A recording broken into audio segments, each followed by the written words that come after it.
Let me ask you, Donald, what's the problem?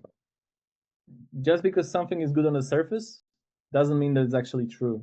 Like I think I was pushing the responsibility to other people, but at the end of the day, it all depends on me. Much rather deal with the pig that is completely without the lipstick and then deal with the consequences of no lipstick than to be treated like, oh, I'm the most beautiful pig with all the like filters and stuff, but you know that it's not real. Let me ask you, Donald, what's the problem? Yeah, so the problem I have is the problem of procrastinating on creating content and making moves in the business area of my life where I would just be doing things that I'm passionate about and creating content around it and just publishing stuff and having this creative freedom to do stuff that I know I want to do, but for some reasons I either sabotage myself or I just don't follow through with it. And you say that you know that you want to do it, right? Yeah, 100%. hmm That's full certainty. I see how you're moving the head like 100% certainty, right? Yeah. Yeah. How would you know if you would not want to do it 100%, if you would doubt and hesitate? If I would be doubt and hesitant that I want to do it, there wouldn't be this sort of pull inside me into this direction. I think like there's like this authentic desire and Yeah. this is energy that wants to go out, hmm but it's becoming like kind of stuffed inside, like it's going back, it's kind of being hidden, or there's another part of me that tries to hide it, so to Yeah. speak. Yeah. And what is that part? The part of me that is trying to hide it is the part of me that is afraid, or is the part of me that felt humiliation and pain to such an extent that it would not want it to happen again. And to happen again, that suggests that there has been happened something before Yes. that was indeed this harmful, hurtful. What happened? Yeah, I Yeah. had the experience of having people who I told you about the one misunderstanding I had with a client in the past.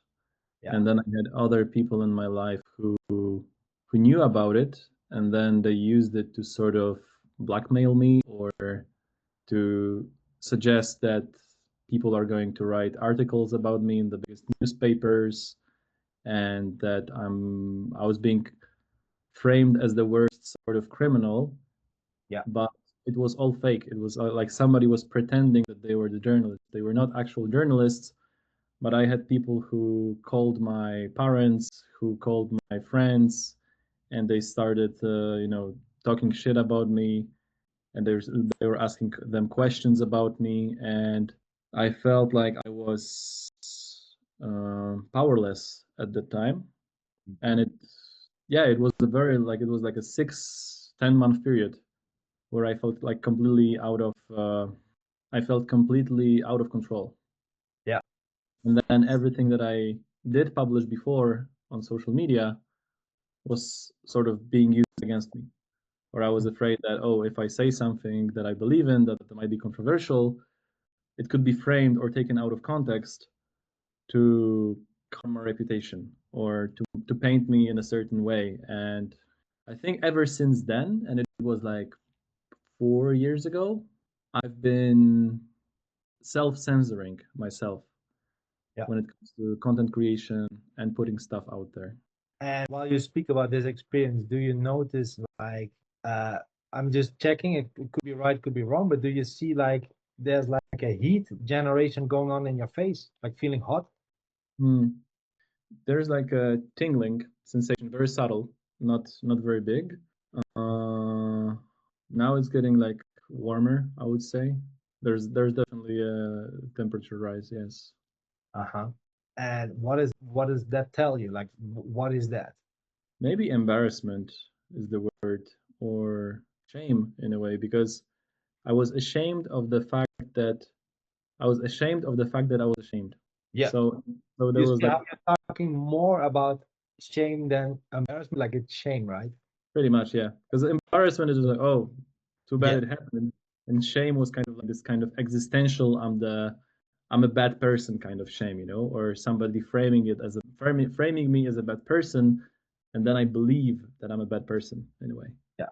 And what was the first initial moment when you came to the conclusion at that time that people see you as this bad person? Because there's also a bit of injustice, maybe like betrayal, something there. Uh, Hmm.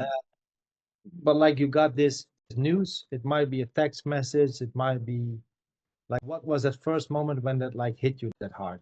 The moment Mm, of shame, like realizing that you were seen as this bad person. uh, the first moment was actually when I was during a party in a castle, or for New Year's with my friends, and everybody was high on something, and I was actually high on LSD at the time, Hmm. and I was already having a bad trip, but at this time, like I had this moment where I looked into my phone and I saw 8 calls from an unknown number, and then a text message from the same number saying, "Hello, this is Miss Judita Stasiak from the police. Please, uh, please contact us about the case with the client session that you've had." And I felt like my entire reality broke down in that moment Hmm. because I was also in this like highly receptive state, altered state, very suggestible, and I felt like my entire life kind of shattered into like thousands of pieces of glass, you know? Like there was this self-image that I had, and then it kind of completely disappeared. And I think it's yeah, that was when this happened, and then I think before that was actually right after the client session that I had with this client when I got a phone call from my then friend and mentor who asked, "Bro, what the fuck did you do?" I was like, "What do you mean?" Because I had no impression that something was wrong. And then he told me, "Oh, like this lady thought that you had like bad intentions." I was like, "Fuck!" And then I remember, literally like somebody would put an axe into my head. This very somatic reaction of just like splitting my head in half. But it was all somatic. It was all psychosomatic.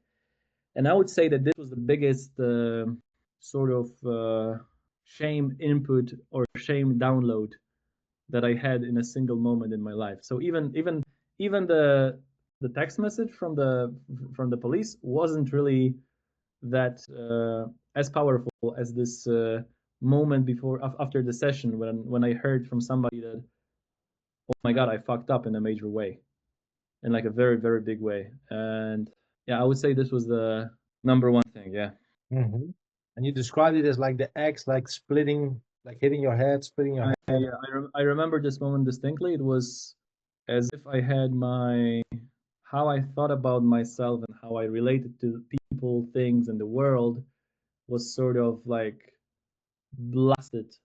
It literally just like this feeling of just like, oh my god, like what am I at this very moment? Like I'm no longer myself as I was before, in a way.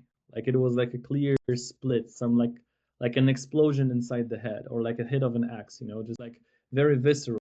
Like it was complete terror because it was like a mix of fear, shame, and like wanting to fix it in a way. So like I immediately went on and I just like sent the message explaining everything, just saying, hey, like I want to, I don't know, pay for the damages or pay for the therapy to get out of it. Like I had like very deep like empathy for the person that I worked with, and at the same time I couldn't feel good about myself. Mhm. So yeah, that's where I think I That's okay. yeah, exactly. It's like this very moment, yeah. Hmm. And how did you feel about yourself in exactly that moment? You go back exactly there to how you felt like a couple of years ago. I think you Hmm. mentioned 6 years ago when that happened. Yeah. If you just take everything in from that moment, like what was going on, how you view that thing that happened, and then at that time created a meaning just to deal with. Yeah. And if you I just, would say paralyzed or frozen in the moment, filled with complete terror and not knowing what to do next. Just like paralyzed, or like paralysis. hmm, yeah, Yeah. that's it, right? And how did you get yourself out of that situation at that time? I was trying to process it with the people who were close to me at that time. So my then girlfriend, my my friend, I also sent a message directly to this client explaining, hey, this is the technique I used. This is the intention I had. Sorry, I apologized for not explaining the technique or not getting the permission to use the technique. Like, I did the best that I could at the time. Like, I still wanted to have, like, I was paralyzed inside, like, somatically, but I still had the sense of agency in terms of, okay, I want to fix it. And actually, this is where the message from the police comes in, because I was trying to talk to the client and explain everything and talk it through and solve it. But I heard from the other side, I just said, "Oh, like I'm not ready to talk to you. We cannot talk." I'm like, "Okay, I'm not gonna be pushy. I don't want to be like making the situation even worse." So it was sort of hanging in the air. And 2 months later, when I was at this New Year's party, that's when I got the message from the police, and I was like, "Oh my God, like this is becoming worse and worse and worse and worse." So it just kind of convinced me in terms of like helplessness, or created this sense of, oh my God, like what's happening, and not being able to do anything about it. Yeah, that's Hmm. and I would say it's like a trauma spiral in a way, where every next decision that I make, because I don't have a solid foundation in myself, I can only make bad choices. That's how I felt. That there's no good way out. That is only gonna get worse than it was Yeah. then. Yeah. And how do you know that you don't have a solid foundation in yourself? At the time, I felt like I was super smart, and that I could change the world, and I was like just like super. I had this very big ego inflation, just like thinking that I'm super. Like I became super arrogant, and I was like arrogant and ignorant, and I was trying to like do the shortcut way, not like a short sustainable way. I was trying to like prove to everybody that I can achieve success fast. And it was this sort of fuel that led me to not be cautious, that led to this situation. So I sort of looked at myself through the lens of, oh shit, like maybe I shouldn't work with people, maybe I shouldn't be doing hypnosis, maybe I shouldn't be doing anything in this regard or in this department, simply because I fucked up in a major way. So I don't deserve to actually do that.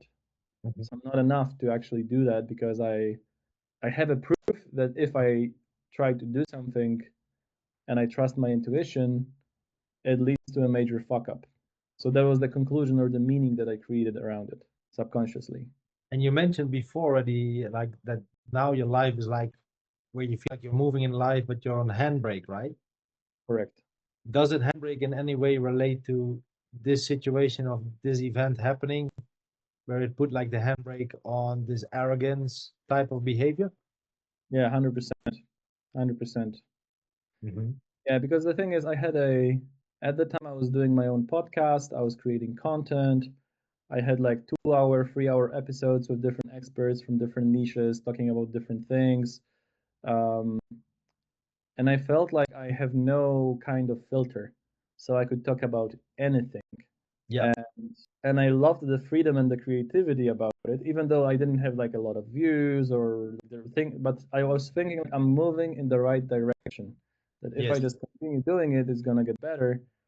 And then after this session and after this police case started, I was like, oh my God, like I have this police case against me, and I have like YouTube videos where I talk about, using MDMA for trauma for people who are, I don't know, like people who work in like ambulances, or for firefighters, or for doctors, or for people who are exposed to to like traumatic situations. Like there's no real solution to them in Poland or elsewhere, like government wise. I was like, hey, why don't we do that? The data supports it. And then I realized, oh my God, like I talked about this openly in this like open fashion, and then I was like, okay, I might have a shit ton of consequences because of this. Like if I talked about this without this situation, it would be no problem, right? But if I talked about this and then I make a fuck up like this, I'm like, oh my God. I felt guilty for making this situation with the client, and I felt like I probably don't deserve to create like open content, or like free. I like to describe it at the time like free flow of data, that I just describe things as I see them, as I consider them to be true. And instead, I was just like, okay, I shouldn't talk about anything, Hmm. or I shouldn't be saying anything. Yeah. And yeah, and then it was only reinforced later when I had the people calling my friends, or people that, like, I had a podcast recording published on Facebook with one guy that I never met in person. And then this guy messages me and says, "Hey, somebody called me from like a restricted number saying that they are a journalist and they are making a hit piece on you." Yeah. And, and I was like, "Oh my God," like I felt powerless and lost and frozen, like literally just don't get out of bed, don't do anything, don't say anything. Like somebody's out there to get you. That's how I felt. So Hmm. it was, and it was like real in the sense that like things were happening that I interpreted as like, oh my God, I'm in danger. It wasn't real danger. It was a bluff, but I didn't know it at the time. Yeah. Hmm. And you knew later on that it was a bluff. Yes, I learned only after like after let's say the weird phone calls started in like 2021, and it was only like 8 months later when I learned that it was a bluff. But in the meantime, I wasn't able to like discover like who caused it, who made it. Yeah, and then So with that experience now in mind, having gone through it, later realizing that it wasn't real, it was actually a bluff, how would you apply that lesson that you learned there to in the future, like make the distinction between things that are real and things that are a bluff? yeah, I would like the thing is I never knew that anybody would be able to be so vigilant or being so petty to try to fuck me up to try to fuck anyone like this, you know? Hmm. I felt like it's not possible. I never experienced such violence. Yeah. Even it wasn't physical violence, but it was just like mental dark energy. Yeah. And Would you say they have succeeded in fucking you up because you use the words try to fuck you up? though they haven't. I mean, they tried to fuck me up to a point where I was almost, thinking about like jumping out of a building in a way, because I had no idea what was happening. I had no idea there was like a web of lies, and I no longer knew what was true Yeah. because I was believing the words of people who I thought were telling the truth, but turned out they were like I don't know the English word for the person who's like addicted to telling lies. The person who's a damn it's like mythomaniac in Yeah. Yeah. mythomaniac.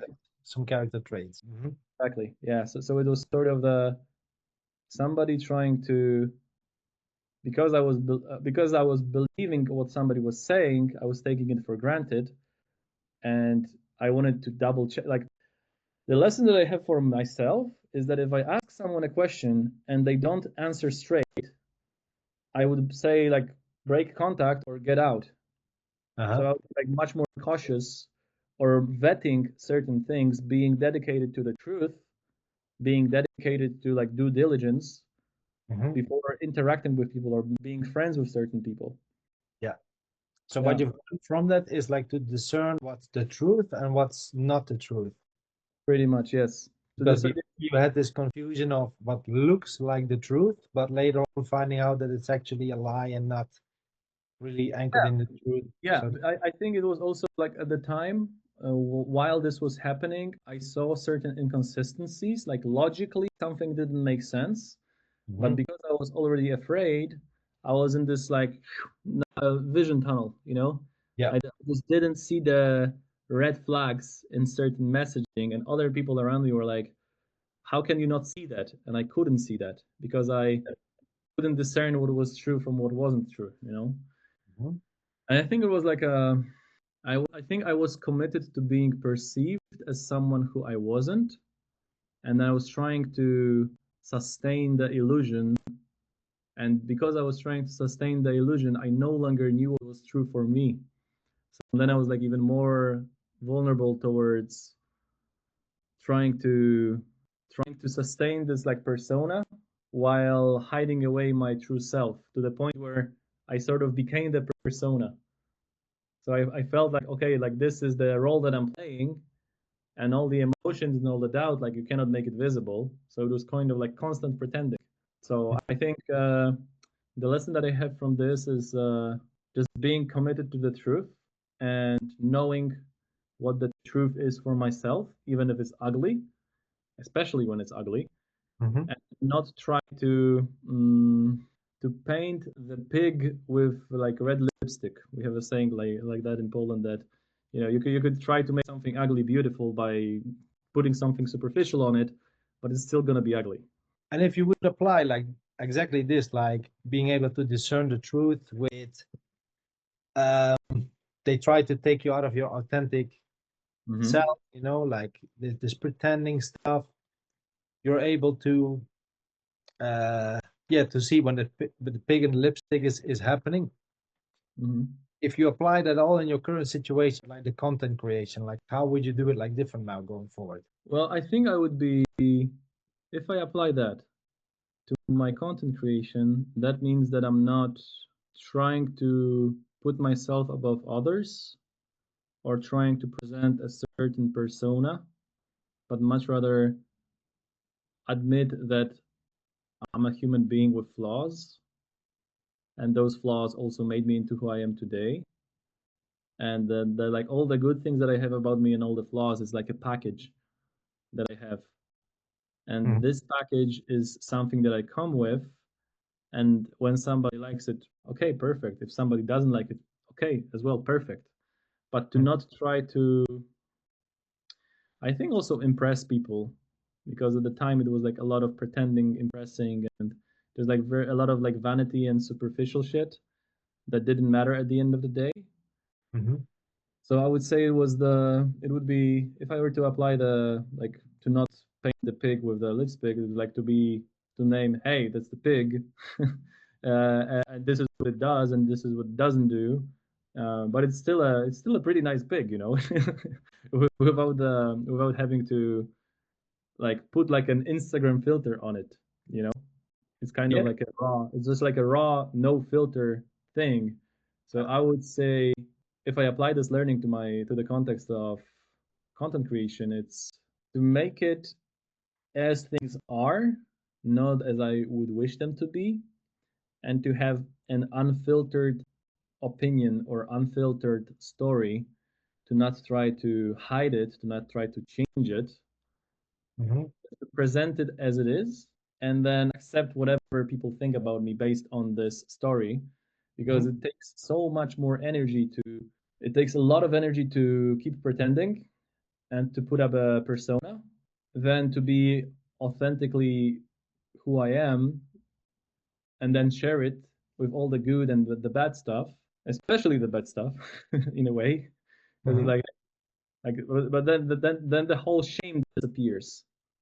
The entire shame disappears. Like there's no necessity to be hidden or to be something that I'm not. Mhm.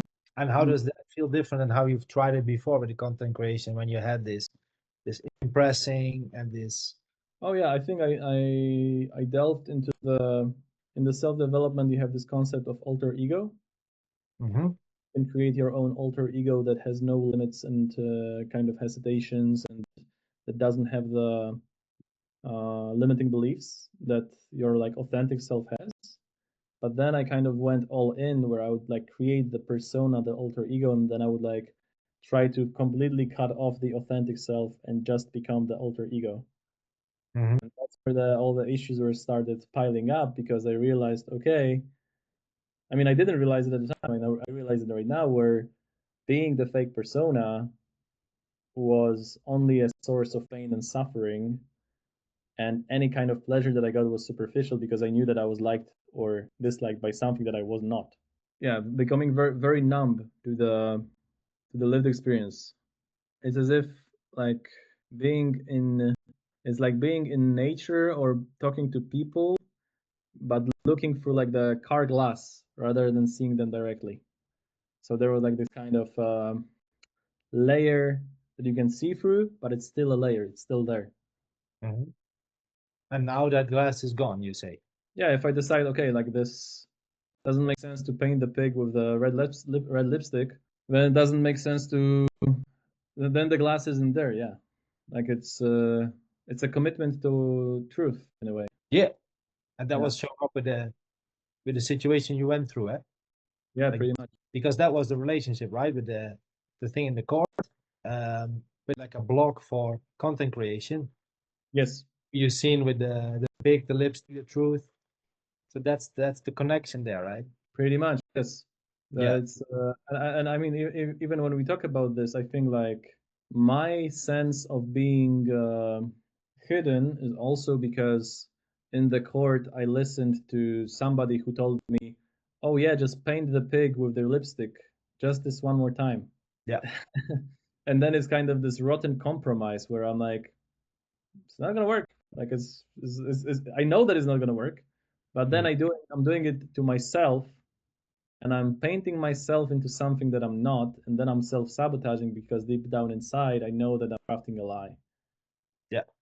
And I would much rather deal with the pig that is completely without the lipstick and then deal with the consequences of no lipstick than to be, than to be treated like, oh, I'm the most beautiful pig with all the like filters and stuff, but you know that it's not real. Yeah. Hmm. Yeah. And especially when it comes down to content creation, you need to make a connection with the audience.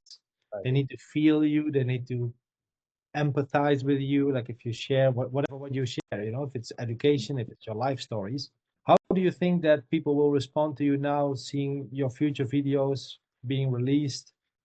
How do you think they can connect now with you in a better way than even imagining that how you would have done it in the past with still painting the pig with a lipstick? How do you think that's different now in the perspective of the user experience viewing your content?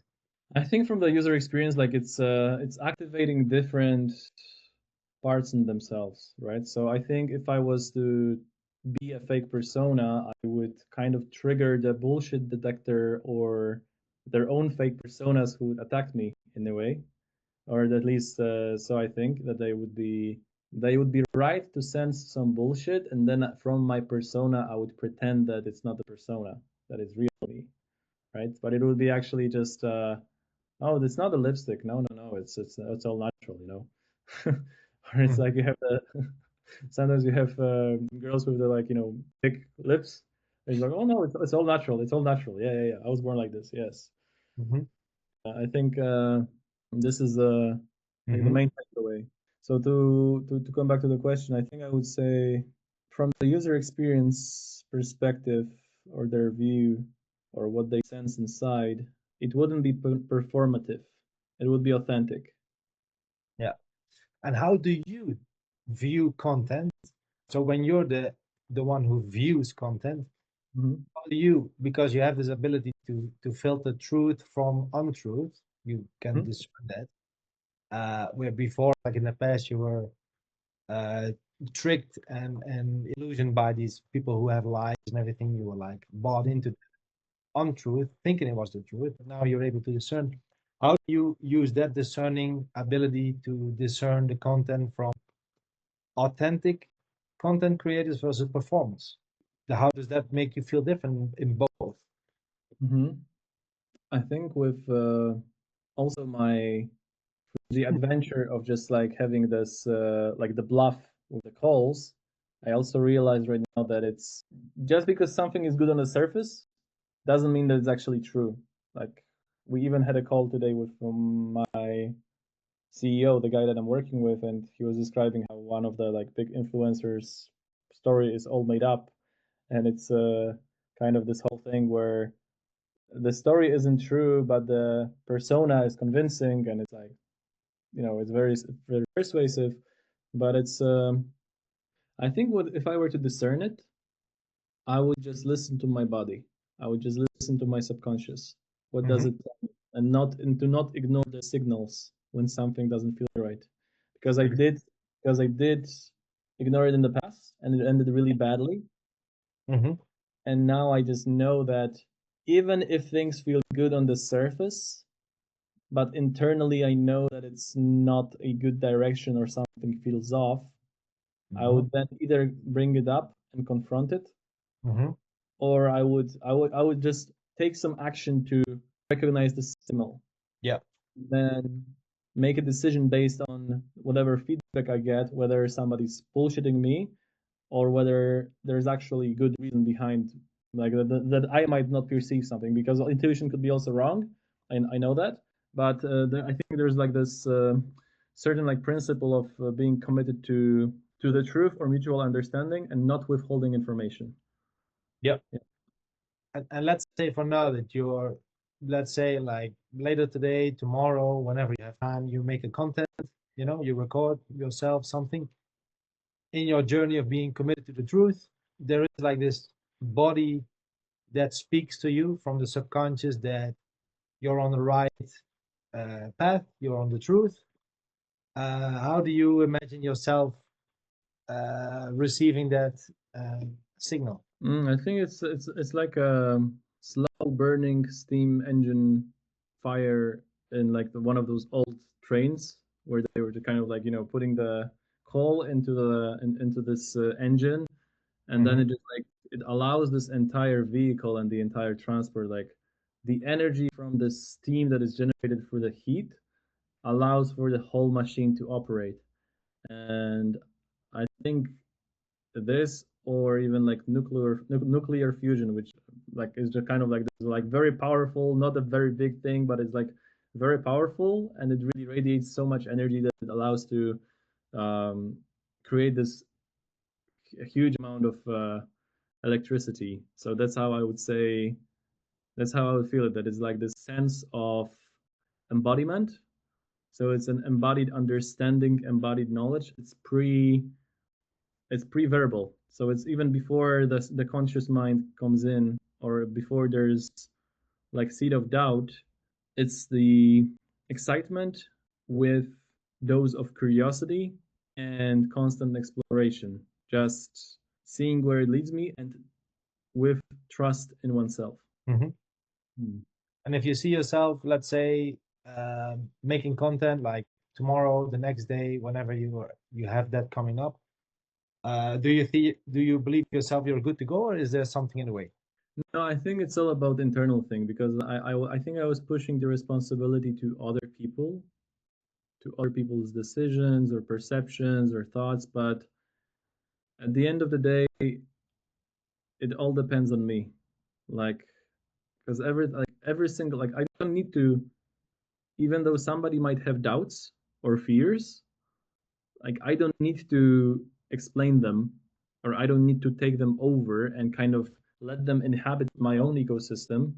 It's like I have my own garden, and other people's shitty, plants. I don't need to let them in. Yeah. So I can actually just focus on cultivating my own internal ecosystem. And if I focus on that, and all the other challenges that are out there, all the other uh, doubts, or all the other fears that are out there, they don't need to apply. It's quite the opposite. I could actually just focus on the embodied energy and allow it to dictate or direct me like an internal compass, and all the outside things, the outside commitments or judgments, like they don't belong to me. Mhm. I don't need to waste time trying to untie this like very complex web of whatever, like lines, and like when you try to open here, like the other thing goes more like, no, let's just like cut it. Just like, no, okay, we're just gonna cut it and let's go. Mhm. Yeah. And how do you view now these opinions and these inputs from all these peoples, how they perceive your content differently than you thought about it like a while ago? Yeah, exactly. 100% differently, meaning that the opinions and the perceptions are outside of my control, and I also realize that they always, whatever I say and whatever I show is always going to be secondary to what the other person already believes. So they have their own preconceived notions, they have their own preconceived ideas, experiences. There's no way for me to influence them. Um, but I also know that I'm not in the business of converting people to whatever kind of model of reality I would like them to have. It's more so, okay, out of 100 people, maybe one person or two people are going to be like, huh, that's interesting. I want to Hmm. explore more. And my goal is to target those two people so they find me, but I don't need to convince anyone. Yeah. Hmm. Yeah, Let's that's now not my. let's stereotype the one who resonates with your content and the one who doesn't resonate with your content. What's the difference in characteristics between those two people? Well, I would say the ones that resonate with my content have this spark or curiosity, excitement, or willingness to learn or nuance, so to speak. So they don't just create an etiquette or something and then say that this is the way it is, but they are the ones who are more, they are willing to ask more questions and they are more comfortable with uncertainty. So the people that my content doesn't resonate with, they're gonna be like, "What the fuck is this guy talking about? That's some bullshit." And there's gonna be just like this etiquette, "Oh, that's some bullshit." Even if it would make them think, they are gonna compress or suppress this thought because it just like endangers the system of their kind of balance in their psyche. So I would say, yeah, it's the creative versus. I wouldn't want to target the NPC mind in a way, Hmm. mind that lives in the loop of preconceived notions, or as William James said, that in like for most people, thinking means just reshuffling the old superstitions and old prejudices. And I'm like, yeah, like I'm actually I am okay with being misunderstood, and I'm okay with being judged, or I'm okay with being called whatever kind of names because somebody cannot comprehend whatever I'm talking about. Yeah. I'm fine with that. Yeah, and also um, being the misunderstood, like you are being in that sense misunderstood by this NPC, but the NPC doesn't even understand, cannot even discern what's true, what's not true, right? Because you have this truth, heart-centered like Yes, message. yes, pretty So much. and you see that they are not even able to understand you because they are like that. Mm-hmm. Yeah. So There's zero loss. there's zero loss, and there's also zero need for validation or neediness to convince someone. And that's the deep wisdom. There might be some quotes. I actually know a few. I'm wondering if you know, like Mm-hmm. convincing and everything. It's not about convincing, man. Yeah. Make music. Did we speak about it or was it another? Sometimes I'm also a bit lost. Did Mm-hmm. we speak about music? I don't think we spoke about music. No, Ah, but musicians, they are also not convincing. Eh? pretty much. It's a very good one. What do you feel most about now? What do you feel most excited about now? Mm, I feel the most excited about the fact that I have all the tools I need at my disposal to create awesome shit. And all I gotta do is just record, do the settings with YouTube or TikTok or whatever, and then click publish, and that's it. Because I don't I want to do like paid ads or some organic stuff, or I mean organic, yeah, but I don't want to go into the nitty gritty details of all the marketing stuff. It's more so about my selfish need to self express that I Yeah. think is it's a selfish need to self express, whether it gets one view or 10 views or 100 views or 10,000 views. Okay, nice, but it's not a be all end all. My life depends on it kind of thing. Yeah.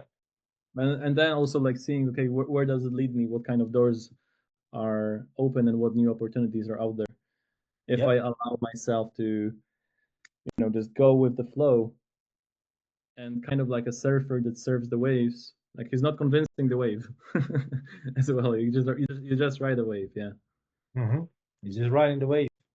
And that's the thing with the surfer as well, riding the waves. They ride the waves and at the same time they have this very sharp tuned calibration skill, like really sensing like, okay, the wave is taking me to the left, so I gotta compensate a bit with the right, or I gotta move forward, backward, balancing. Hmm. Yeah, exactly. That's exactly it.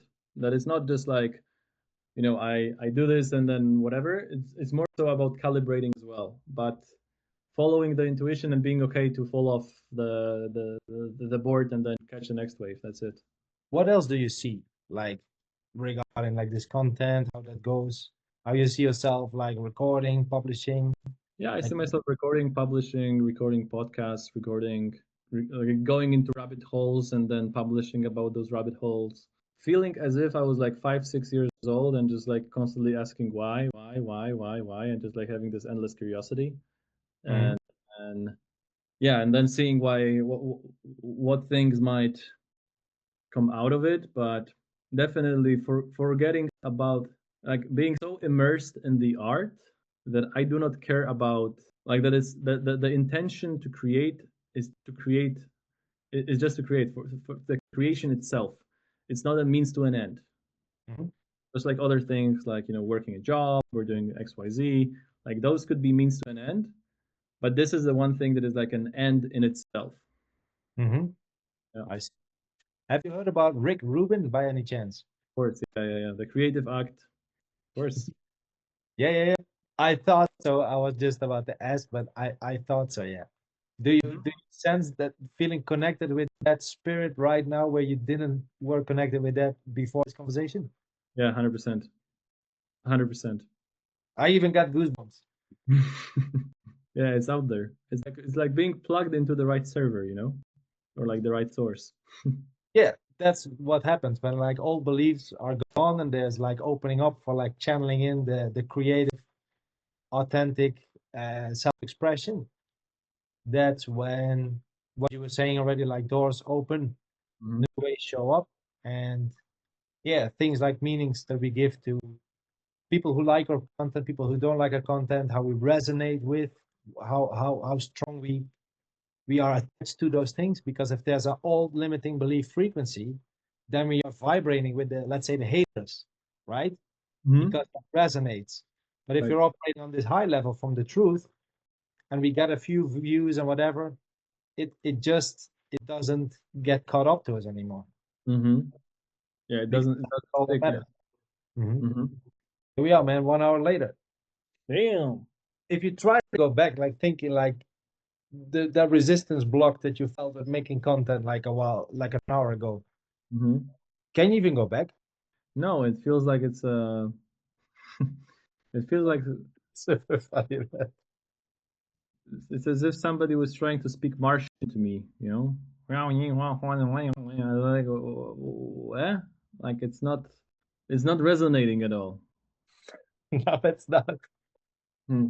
Wow. I mean, one thing that comes to mind is just like distinction between the energy of love and the energy of fear.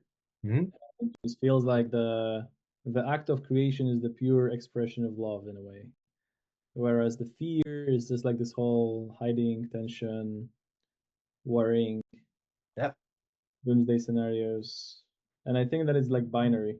And when Yeah. you're in the state of when you're in this like one type of energy, like the light from the love like does not allow any kind of shadow in a way. Mhm. It's like a sun shining. And where is the truth in those binary options? Where's the truth? You said like love and fear, right? Yeah, right.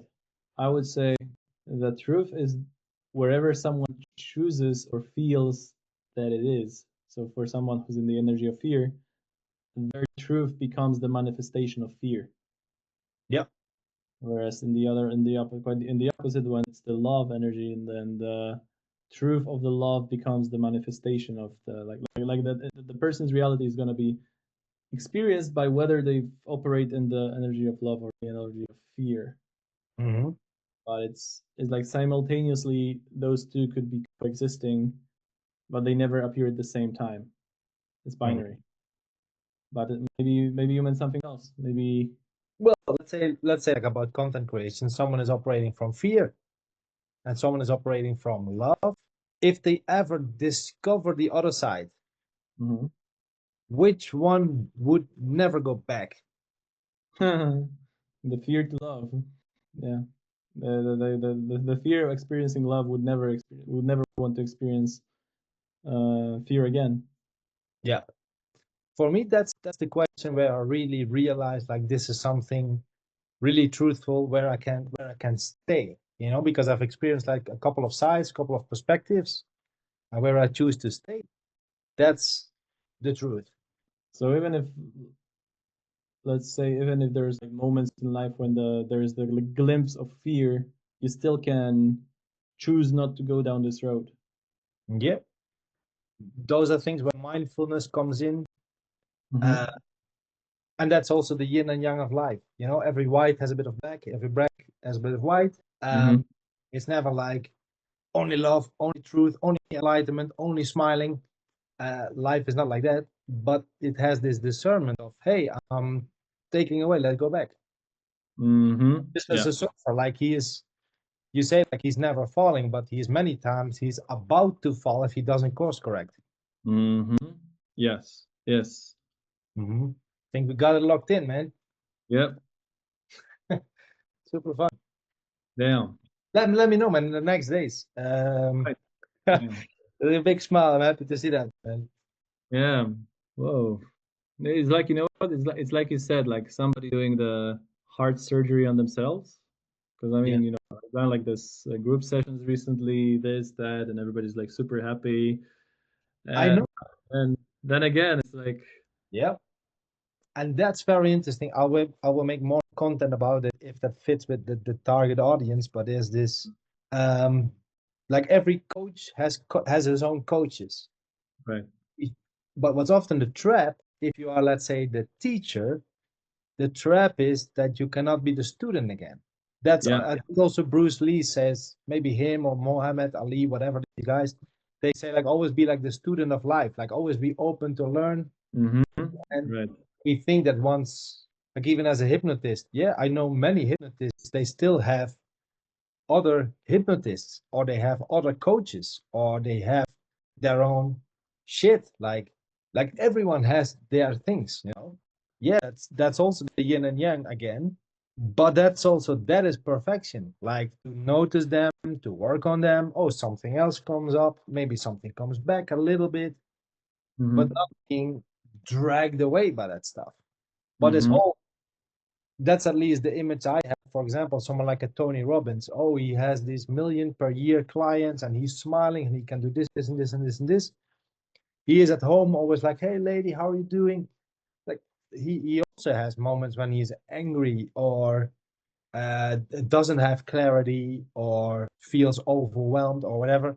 And I'm not saying they are big, but that's my guess. I also don't know him, Right. but it really surprised me if he tells me like, yeah, I've had this year, last year, 2025, I had 0 seconds of anger, zero. No, man, Mm-hmm. you know. Yeah.